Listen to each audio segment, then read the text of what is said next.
Hello, everyone. My name is Tomasz. Welcome. I'm here to organize the stream discussion around rethinking the role of libraries as innovative learning spaces. Today, this is especially sweet spot for my professional background. Um, and today, in our fast-changing world, we are trying to innovate the learning spaces, try to find adults where they are and offer them access to learning opportunities formally, informally, or in a non-formal setting as well. And for this reason, we chose the role of libraries as something that has a key and significant role in this respect. Today, we are going to have the forum discussion until 4 o'clock, but we are going to start now with the stream discussion. We have a very interesting guest for today. Our first guest is Ronja Bergel from Denmark, Copenhagen. Ronnie is joining us to talk about the Human Library Initiative in Copenhagen.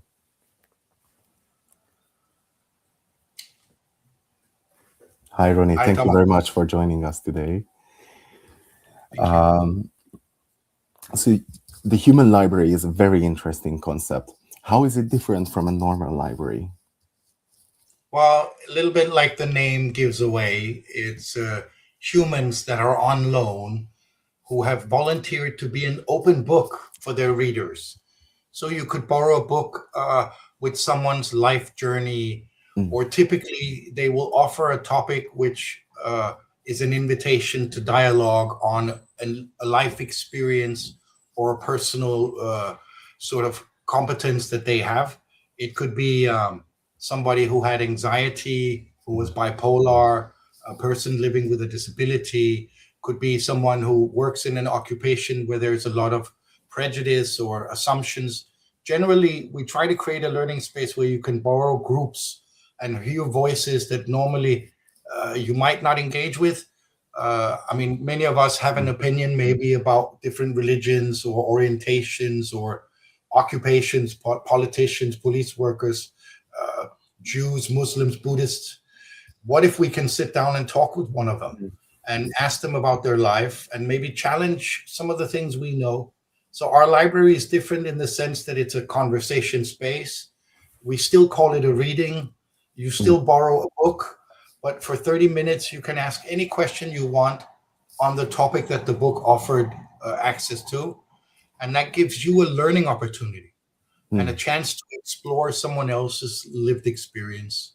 And that's basically the mission of the Human Library, is to create a safe space where we can explore our humanity, explore our diversity, maybe debunk some of our assumptions, maybe challenge some of our prejudices, maybe become smarter, maybe gain insight and greater understanding into the difference of each other.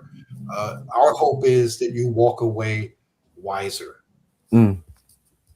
It's such a fascinating idea, and I really like the concept of just having half an hour in our fast-paced life, sit down with someone and ask open questions and get a instant feedback to our inquiries or questions. That's something that I really miss from our today world. But how did such an idea come along? I mean, we live in a society where our social norms often prevent us from asking important questions. Maybe because we're curious, maybe because we're trying to show care for somebody, but we don't know if it would be proper. So we need a space where we know it's okay to ask, where nobody will judge me. I mean, we've all seen people that are missing a limb. Someone is missing a leg or an arm or a hand, and we see that, and they see us seeing it, but we don't ask. Our brains think, I wonder what happened to this person's leg. We really want to ask, but we don't want to cause offense. We don't want to cross invisible social boundaries. So we needed a space where there was a red carpet invitation to cross those boundaries, but cross them with respect and empathy. You know, I'm really curious to know what happened to your leg, and my mind is racing to understand what might have mm, happened. I wonder if you would share with me. And these books will. I mean, they mm, volunteered. We prepared them to be an open book on their life. And so I always was this type of curious child that would point fingers to my mother and say, "Look, this man has a birthmark on his face or a mm, tattoo," or, and she would always say, "Ah, you can't stop. You can't say that. You can't do that." And as a child, I always never really understood why, because there was a birthmark on his face. I mean, mm, it's the truth. mm, I'm not lying. What am I doing wrong? And later on, I realized that there's a lot of important conversations that we don't have natural access to. mm, So when we got the opportunity from a local festival, similar to the Sigit Festival in Budapest, and they said, "Can you come and create a space that challenges the guests?" mm, And it's already a very, exploratory and adventurous space. So we thought, what could we do to really, offer something different? And my idea was just to put people out there that most of us already have an opinion about, but did we ever sit down and talk to them? mm, This is your chance to sit with a sex worker, to talk to a football fan, to talk to a person who lives with autism, to talk to somebody who's overcome cancer or survived suicide, or a parent of a bipolar child, or a Holocaust survivor. I mean, mm, there's the options are almost endless. We publish people as open books in more than 80 countries around the world in partnership with other organizations, many of them educational institutions, public libraries, universities, colleges, and we go to workplaces. I mean, because we all need to be better at understanding our differences and our own reservations. We live in such polarizing time, and if I'm anxious about others, that's going to impact my life quality. So what if you could improve your life quality in 30 minutes by mm, actually sitting down with somebody from one of those groups that might make you a little socially apprehensive or anxious, or navigating a certain way, and maybe diffuse some of that anxiety, some of mm. that fear?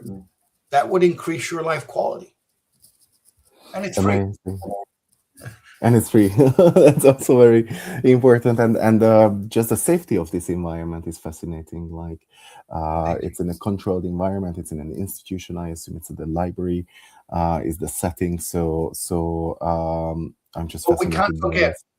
I mean, we can't forget, even though we still need to think of how we can support libraries in their Mm, journey to continue to be mm, relevant and to continue to innovate, just like the discussion today really is focusing on. We are a supplement to that. We're an addition. mm, We can complement public libraries and private libraries and university libraries and others with hands-on lived experience, a different type of literature, but mm, it creates also new dynamics. It brings in different people into the institution, and it's an institution that's one of the most neutral spaces in our culture, because who is welcome at a public library? mm. Everybody. and Exactly. and it doesn't really matter if you're rich or poor, if you have a long education, or if you can barely read yet. It's we all have the same rights in the space. Mm, So it's really very egalitarian. mm, And at the same time, nobody in that place will tell you what to do. mm, Nobody will come and say, "Oh, you must read this book," or "You have to use this terminal or this website." No, it's a full freedom, a world of information that's freely accessible to you, right in mm, front of you. mm. And that makes libraries incredibly unique, and also very, very inclusive. An example for other institutions to follow, if you ask Mm. me. Mm, absolutely, and the library is something that has a role in the local community. Libraries are usually there for a long time. Everybody knows about them, but many times the access and actually visiting the library is not always unchallenged, so to say. Many people don't might not think about going there, I and think especially for learning. Uh, I think too many people underestimate the mm, value of these institutions and what they can do for us as a community. especially those libraries that also operate human library programming, because that's a way to bring the community together, Mhm. to build more cohesion and understanding, and that's going to give more peace. And in peace, we're going to be, Mhm. more in all ways more pleasant with Mm. each other, around each other in everyday life. It's going to be to the benefit and advantage of everyone. So the library has an important role to play in tying our communities together. And in partnership with us, we can help reinforce that role and that part Mm. of their work. Uh, but it also takes courage. It takes courage to go to a Mm. library, because when you're going to a library, you're looking for information, and looking for information is taking responsibility for what? For your lack of knowledge. Mm. And that's not Absolutely. for every person to admit to themselves that they're not all knowledgeable and all knowing. So just to even go to the library is like, okay, I need help. But I think it's very important that we all Mm. go, and that we take our Mm. children, and that we continue Mm. to go and support our libraries. Mm. And the key word to me, what you mentioned, is partnership. So the Human Library seems to be an amazing partner for a library to invite people to this venue, to this location. Do you have any information, any data about how the Human Library initiative helps to increase visitors or helps to change lives of its users, so to say? I have many different Mm. statistics and data compiled over the last 25 years. Mm. But today at 5:30, we're hosting an online session where Professor Dr. Sandra Morgenstern Mm. is going to present the outcomes of her comprehensive impact study on the human library and its readers. Mm. So it's going to be an evidence-based research that gives us proof of our impact. And what it shows, I can only reveal parts. Mm. I got to keep some for the session this afternoon. Yeah. But we've done two different impact studies, one on civil society and one on the corporate work that we're doing with workplaces. And with the corporate study, we're able to prove with a control group that taking the whole organization at one time and giving them around a 3-hour training, 4 months later, we could measure change in behavior and attitude towards certain groups in the workspace. Mm. So people were measurably behaving and acting differently and more supportive of certain groups in their workplace. So we Mm. could measure a sensitization and a change in Mm. behavior. So if I could change your behavior in 3 hours, I'm pretty happy. Yeah. So it's very promising, and I think that's why we've been around 25 years, even though we've not always had the science to prove our value and impact, and that's slowly, gradually coming over time with more and more studies coming out.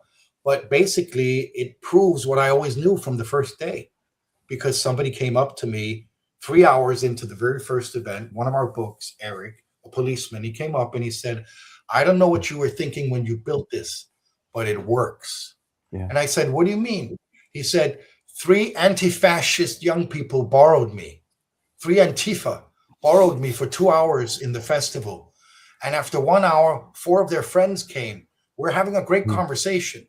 And they Mm. had incredible questions about, how do I feel as a policeman on the other side when we clash and we have, all these things that are happening." And four guys joined. And the three readers said to their friends, "You won't believe it. We borrowed a policeman at the human library." And one of the four didn't get the idea. And he was Mm. very angry and upsetting. And he started being very offensive to our police book, Eric. And before Eric could say anything, his three readers got up and defended him Mm. against their friend, told him to calm down, told him to be nice, and said something I'll never forget that Eric Mm. told me. He said, "Shut up. You don't know him. We know him." Mm. So after 1 hour, they defended him, uh, you know, It's against one amazing. of their own. Yeah. That's It, incredibly powerful. Yeah. it is. It sounds like a big, big, big transformation in In a one very short person's time. life in a few for such a short time, and all we needed And is then an open a dialogue. few, a few years ago, Tamash, I got a letter from a reader that had borrowed a book 17 years before. Mm. And this reader remembered their reading. If you Mm. remember something for 17 years, then it's impacted your life. So that's Absolutely. why we continue to do this, because we think it can change people's lives to the better. We don't Mm. have an opinion on what the better is, but better for you, better for our books, better for the community. We actually have a comment that targets the heart of our discussion now. Balázs's comment, Balázs Németh from Hungary. Libraries in cities foster inclusive and transformative learning through reading and help people develop skills for social, economic, and environmental challenges. But I think the key term here at the stage where we are at the discussion is the transformation, the transformative learning experience that is deeply supported by the human library setting and initiative. And I can see that this transformation considers the person and how that person changes his or her life for the better. And I can see a lot of persons behind you. Is there a story I was going to say behind the image? this past weekend we hosted a first event in Oberhausen, Germany. Mm. As you can tell, happy books are and librarians are in my background. Mm. They spent their day with readers and they feel fulfilled. So I believe that the transformative learning is one of the ways in these times of AI where we can still connect on an analog basis, even if it's digital like today, but we're still connecting as human beings and exchanging and learning from each other. And Mm. it's going to be one of the most I think important paths to stay human in Mm. this digitalizing world where digital distance really is, well, it's dehumanizing us. It's like we're forgetting how difficult it is to be human, in the sense that we're not Mm. taking responsibility for it. We're just trying to stay on the good side of things and not talk about all the things that are necessary and Mm. difficult to talk about, but which are essential part to our humanity. And Mm. it's like we're trying to cleanse ourselves of all the uncomfortable parts of being a human being, like death, and Mm. other things. And it's just, we have to train this like a muscle to remain in stronger contact with our own humanity, our own ability to feel empathy with others, to Mm. relate, and to make ourselves understood. I mean, you want to be accepted, you want to be included. Well, you also have to make an effort for others to understand the ways in which you're different Yeah. and how we can best include you. So it's a two-way process. Everybody must invest something. And when Mm. you become a reader, you're investing in yourself and in understanding the people in your community. Mm. So if anybody wants to join us, we have a digital learning space. We're happy to offer library cards to anybody that want to join our bookshelf. If they send in emails to you all, then you perhaps can share them with us, and then we'll invite them to join our online conversations that are happening every day. That sounds exciting. Is it too late to join the afternoon event? Not at all. No? If anybody watching this session really wants to join, uh, please reach out before 5 o'clock this afternoon to info@humanlibrary.org, and we'll get you a participation link to the Zoom session. If you're happy with it, we can also post it in our forum discussion so that people can access it right after our discussion. I can share with you the sign up link because we'd Hmm. like to know Hmm. who's in the Perfect. space. Would that be good? Absolutely. Okay, I'll do that. Absolutely. I'll Absolutely. share That's that very with you right helpful. now. This could be Yep. like a post-event session, Yeah, yeah, because yeah. our forum discussion lasts at 4 o'clock, and maybe our audience could join your session after that. All right. Thank you very much, Ronnie. This was so enlightening in so many ways. And I think the Human Library showed us a great example for um, an opportunity really to join a safe dialogue and transform our perspectives, touch base again with our human nature, and counteract fake news, fake informations, or maybe just Yes. stereotypes that we build up through the decades in our lives based on Well, experiences. how much we all Mm. navigate diversity based on certain Mm. assumptions and prejudice. It's part of our survival instinct. we shouldn't be ashamed of judging. In fact, we should embrace the opportunity to unjudge someone. Mm, That's kind of our motto and call to action is we're an opportunity to unjudge someone. We're not going to judge you because you already judged. We're going to give you a chance to revisit your judgment, get a better qualified and informed opinion before you mm, make up your mind about somebody. mm. Amazing. Ronnie, thank you very much for joining us today. You, And my we pleasure. really appreciate this opportunity. Thanks. And now we are continuing here our discussion with another amazing initiative. We are happy to introduce Dina Sueiro, professor at Coimbra Education School, Polytechnic University of Coimbra from Portugal. And Dina is here to talk about a little bit about their initiative called the Library of Life, Love and Loss. Dina, welcome to our session. Thank you very much. I'm very grateful for this kind invitation, and I want to say hello to everyone that is following us and invite them to participate in this conversation. The Ronnie sharing was very inspirational, and we have so much in common. But I must say, as a teacher in adult education, I present to my students the example of the Human Library Mm, as a fantastic example. So we know the project for many years, and it is very inspirational for us. So congratulations to Ronnie and this fantastic idea, and I hope it continues to be alive for many, many years, transforming the life of people. So thank you for being here to share this important theme for us. Libraries are precious spaces mm, of learning, of life, and of confidence. So mm. for us, it's very important to bring this theme to the discussion. Thank you for that, Tamas. Mhm. Thank you for joining. And I'm just curious, what can a visitor to this virtual library experience when they enter? How would you So describe this? this project is a project that is a partnership with Adult Learning Wales and Mm, also the Museum of Broken Relationships. This mm, museum was really the inspiration and kick off of for the project because mm, the museum exposes as beautiful exhibitions of objects that people from around the world send with a story that explains how the object is significant for the person. So me and Beth John was in Zagreb for the European Association for the Education of Adults conference there and had the fantastic opportunity to visit the museum.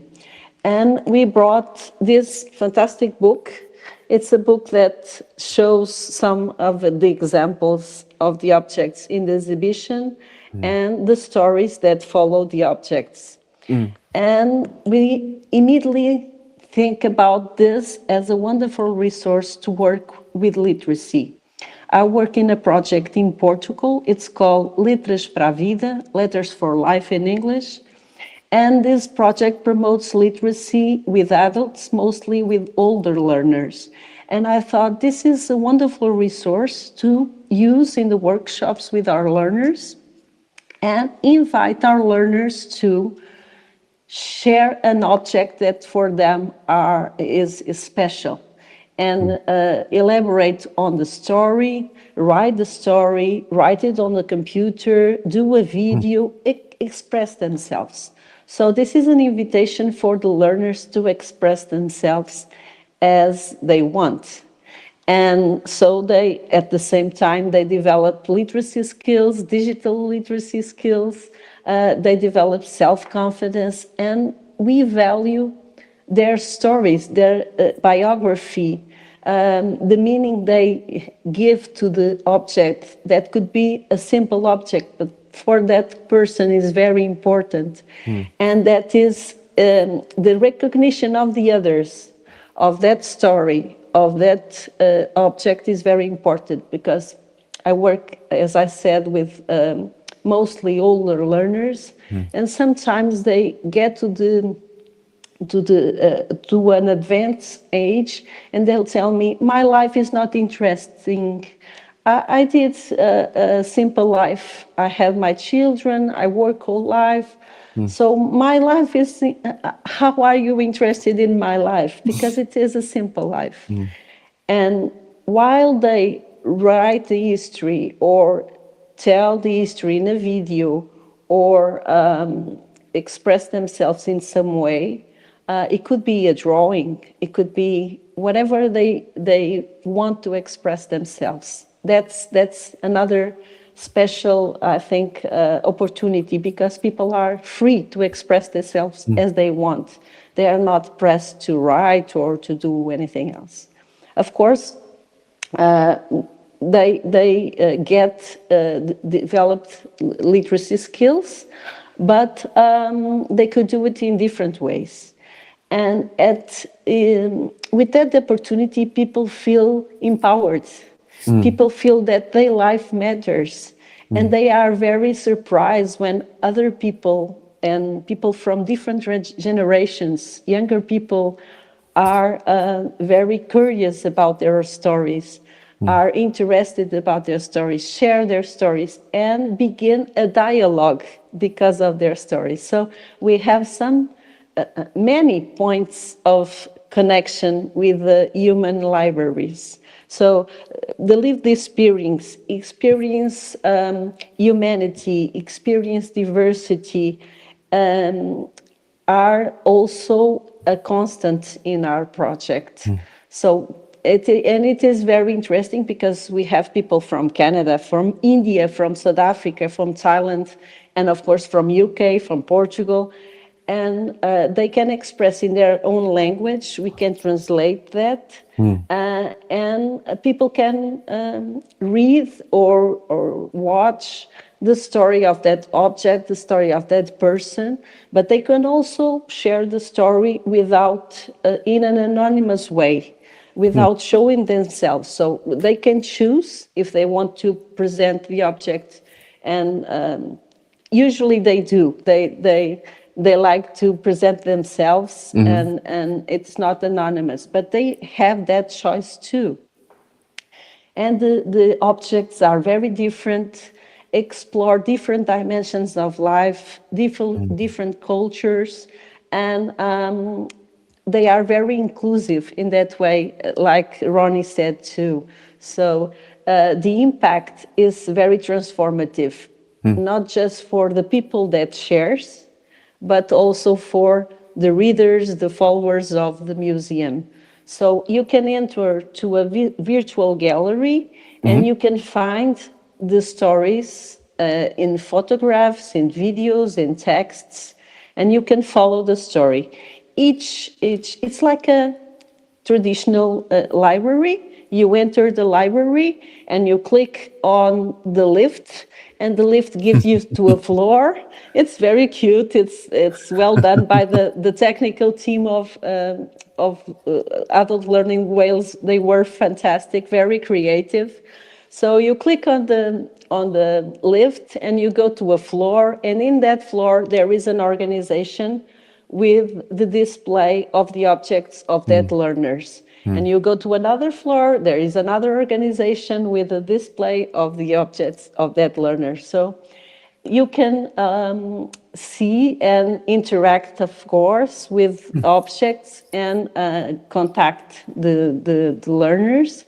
This is a project where organizations are partners. So it is a partnership. It's very simple.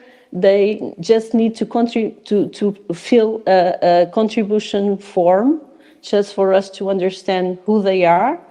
And we expect it to have formal adult education providers. But surprise, we have people from prisons. We have people from care homes for the older people. We have people from hospitals.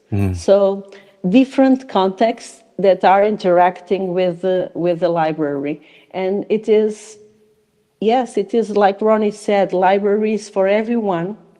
In Portugal, we still have in the municipality libraries the perspective of the libraries for the students or for the people that is high level, that has high level of literacy and go there to read the paper, an elite. And the libraries are alive now in Portugal. They are promoting lots of activities for families, for older people, for young people. So they are open in the weekends, they are open during the nights. And that is very important, to open the libraries to the community, expanding the schedule for people to go there and use the library whenever they can, and not on the typical day hours of work from 9 to 5 or 9 to 7 o'clock in the evening or so. So it is very important to open the libraries to the community and bring the community to build the library. So I think it's a partnership, it's a collaboration, and the library can be alive with the contribution of all the community. So that is very important. We have fantastic examples in Portugal too, that they took the books and read in the care homes for the older people. So the library goes where the people are. They do not expect that people come to the library. So I think it is a wonderful way to promote the library. And in many places in Portugal, the books are still a luxury. They are expensive. And many of the adults, we have very low results in the PISA study. So literacy is and basic skills is very low in the adult population in Portugal. So we need to improve that, and libraries are very important in that mission. They are really important in that mission. So I think we can be partners with other agents of education in the community to promote the libraries. Amazing. This is also just one more initiative that brings the gates down, and it provides a low threshold opportunity for adults to join a public space, a public institution where they can engage in interesting experience. And I think we have a comment that exemplifies that idea by Linda as well. Libraries are often served as the first point of contact with the internet. Maybe older adults often acquire the first digital skills in the library. So libraries traditionally act as a place for learning for adults, but it can be further helped with initiatives like your virtual library too. Yeah, I have a story to tell you. I can share it. It's Please. in the COVID times, the Roma people that work in the markets didn't have the opportunity to sell their products in face-to-face markets, right? Because everyone was at home. So they went to the library to understand how can they sell the products using digital means. So the librarians helped them to create ways to promote that. And it was, for many of the Roma people, it was the first time they went to a library. So that was very important for them and for the library too, to understand that they can be useful in very different ways in the community. And in many libraries in Portugal, we have programs for older people, and not just older people, for adults to promote digital skills. We have, in that project I told you about, Letras para a Vida, Letters for Life, we have a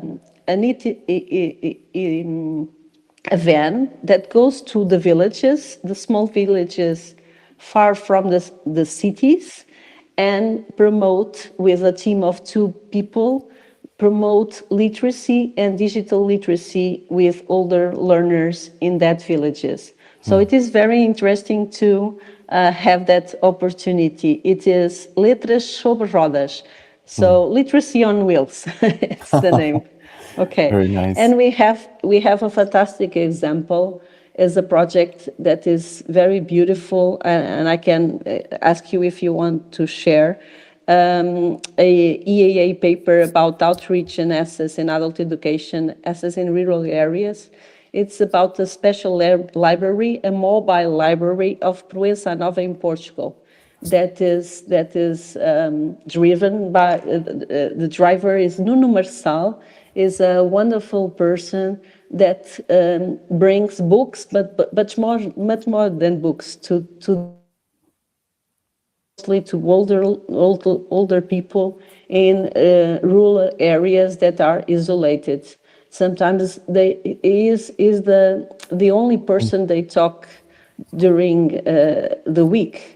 So it is very important, the humanizing aspect that Ronnie was talking about. It is crucial for us in these times. So there are fantastic examples. Our libraries are really crucial to our humanity, Mm. and they are not dispensable. There is a huge discussion if we need libraries because we have internet, so why Mm. libraries are needed, but we see it every day with the use of the people, with the use of the communities, with the way the impact, the transformation they promote. So libraries are very important to promote literacy, to promote democracy. So we want to address that and show that very clearly. And in our school, we have master students that work and did some research on the power of the library. So we can support that with research too. Absolutely. And as one of our other comments also shows, this one is from Balázs Németh as well. He asked the question. First of all, there is the there was the comment from uh, EAEA, appreciating the collaboration and the cooperation within the network, and the results that it can bring, such a fruitful expression. But to touch back on what you mentioned, the digital and the place-based opportunities for learning, I think Balázs is asking a very interesting question about how to create learning opportunities, or how to promote lifelong learning opportunities in communities with libraries. And I think in several ways we have already addressed this question, but Balázs highlights the digital and techno-led deformations of mind, so a little bit critically. Do you think that the digital solutions can be also a tool to invite people to libraries, or to invite people to further adult learning programs? I think so. Thank you. First of all, I must say that EAA is a fantastic organization. I have the privilege to be part of the board for some years, and it's wonderful to be able to continue to collaborate. And congratulations for the fantastic work they do to promote adult education and non-formal adult education in Europe and beyond. And for Balázs, warm embrace, huge hug for Balázs, and thank you for his comment. Of course, we cannot use technology just as a tool. Mm. Even with AI, artificial intelligence. Artificial intelligence is not a tool. Mm. It interacts, it learns. So it is an agent that dialogues with us. So in this sense, the digital education or the promotion of digital literacy cannot be learning how to use the machine or learning how to use a phone or a tablet or a computer. We need to use it in a critical way, learning how to be a citizen in the digital world. How can we use digital tools to be more human, to be to promote our democracy, to promote participation in educational opportunities, in cultural activities, in civic activities. And we know that if we have more education, we have more participation in civic activities, in cultural activities, we have more well-being. Research shows that to us. So I think the perspective of learning digital skills cannot be just in a practical kind of way using the instrument, but learning how to explore. Of course, we cannot stop the wind with our hands.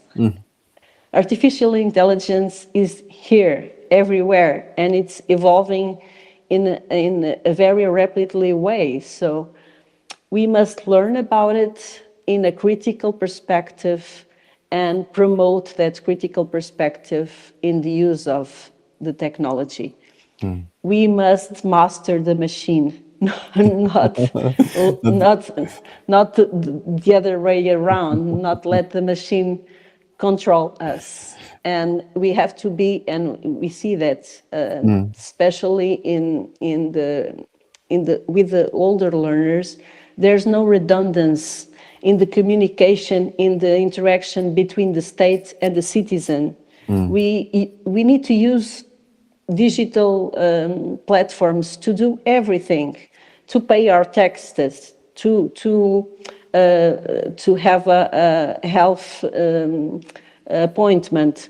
Everything needs a platform, and that could not be a solution. We have to have redundancy. We have to have people that can mediate this Absolutely. process too. And Absolutely. in these times of war, we are hyper dependent on technology, and we know that is a risk. But we could see that technology can be used as an invitation to use the libraries as well. And Ronnie also mentioned the global learning space, so it can Yeah. be a very efficient hybrid solution. Dina, It's fun. It's fantastic because we have stories from Portugal that are read in Thailand. We have yeah, stories from Thailand that are read in South Africa. So it is really a way. It's not distance; it's proximity. So of course, technology has a huge potential for this kind of opportunities and for promoting libraries in sight too. Bringing absolutely. not only books but interaction between people. Yes, yes, yes, yes. I totally agree. Thank you very much for joining us and presenting these initiatives, adding one more color to our event. So we really appreciate your presence. Thank you, Dina, again. Thank you. I want to invite everyone to participate in this project. It's easy. It's just go to the website and follow the content there. And I'm available to respond to any question or comment. Thank you for being with us. And again, thank you for this kind invitation. It was my pleasure. Thank you very much, Dina. Thank you. And now we are continuing our event with the forum discussion. Today, we have seen two initiatives that invite and give space for open dialogue and open access to personal stories, special stories. But this is just one aspect, one approach. We would like to hear about your approaches as well. So feel free to join the discussion. Tell us what initiatives you know. Tell us what you think about the roles of libraries as innovative learning spaces in the future. And of course, don't forget, if you can, to join Ronnie's event to learn about the impact of the human library starting at 5:30. We will provide everything in the comment section with the links. So thank you for joining us, and let's continue the dialogue in the forum.